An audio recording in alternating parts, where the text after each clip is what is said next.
Welcome back to No Better Arguments Team Breakdown Series. Today we'll be looking at Golden State. Now for me, they're must watch at the moment due to them playing small ball with Draymond at the 5. Now they were forced into this lineup over the past week due to suffering some injuries, both to Kevon Looney and James Wiseman.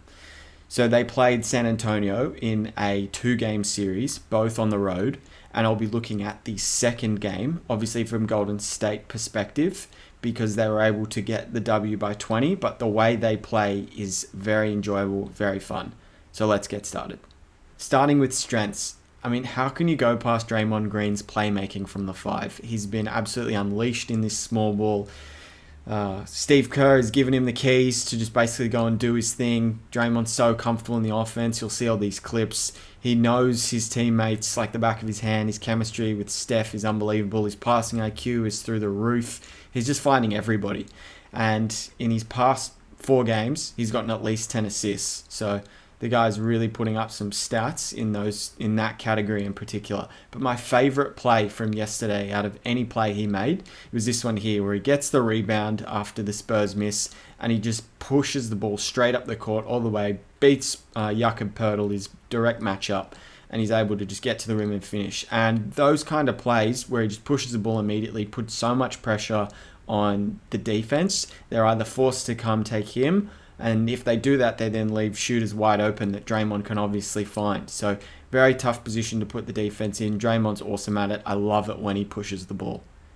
Steph Curry's obviously having a ridiculous year. I really like how he played this game against the Spurs in particular. Had a real emphasis on getting to the rim in the first half rather than settling, and that completely opened up his outside game in the second half where he just hit a couple of pattern step backs. Super tough to defend, but I just love the gravity that he, has.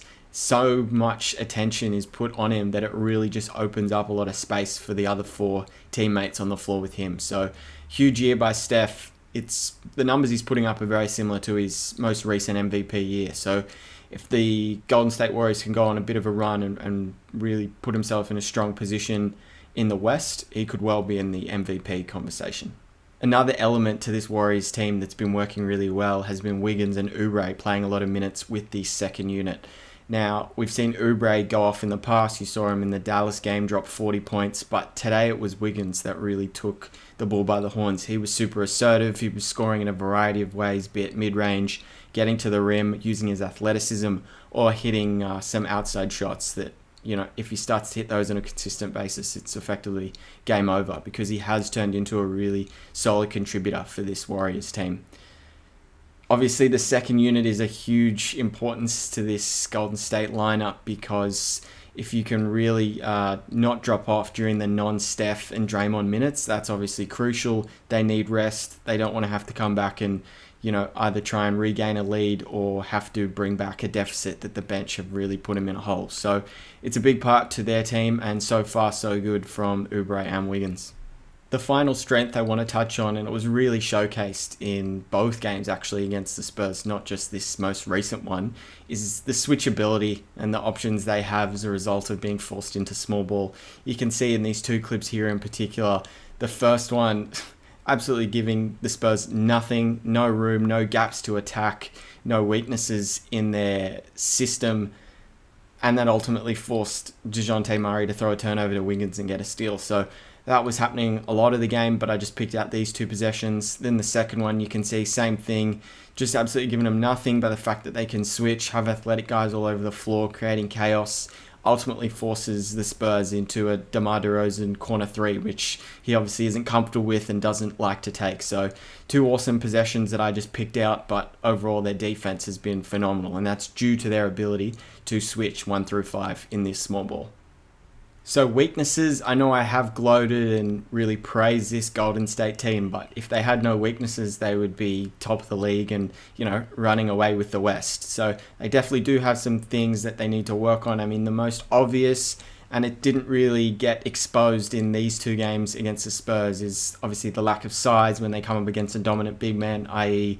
a Jokic Davis in the West, as well as Karl Anthony Towns or an Embiid in the East. They'll probably have a lot of trouble with that. So that's where they do need size there just to throw bodies at those really dominant big men.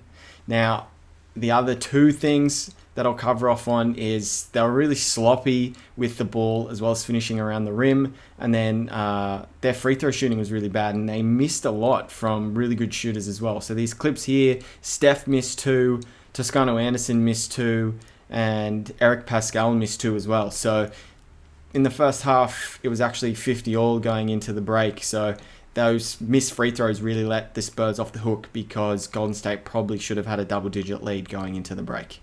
Now you can see here, we'll start off with how sloppy they were with making easy shots.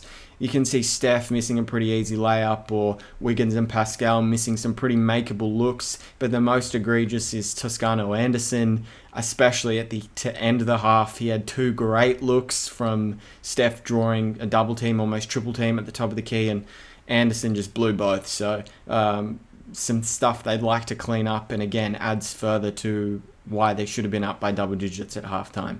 Now, they do play perfect basketball a lot of the time, but sometimes they are really sloppy with how they pass the ball. Some turnovers are a result of them obviously playing pretty freely, but others are just pretty sloppy for the most part. Like you really got to cut this out of your game, and you just got to be smart with the ball as often as possible. So they're obviously bound and due to have turnovers like any team, but some of these feel like they're definitely avoidable. So I think it's something Golden State can clean up moving forward. Golden State now head back to the Bay for a 4-game homestand. They face the Magic, Nets, Cavs, and Heat. So it'll be super interesting to see how they go against those 4 teams and over the next week. So be sure to tune into this Golden State team if you get a chance, because they're super fun to watch, thoroughly enjoyable. It's awesome seeing Draymond unleashed. Who doesn't love watching Steph bomb 30-footers and, embarrass defenders? So make sure you tune into a Golden State game in the near future. So that's it for this breakdown. Speak to you guys soon.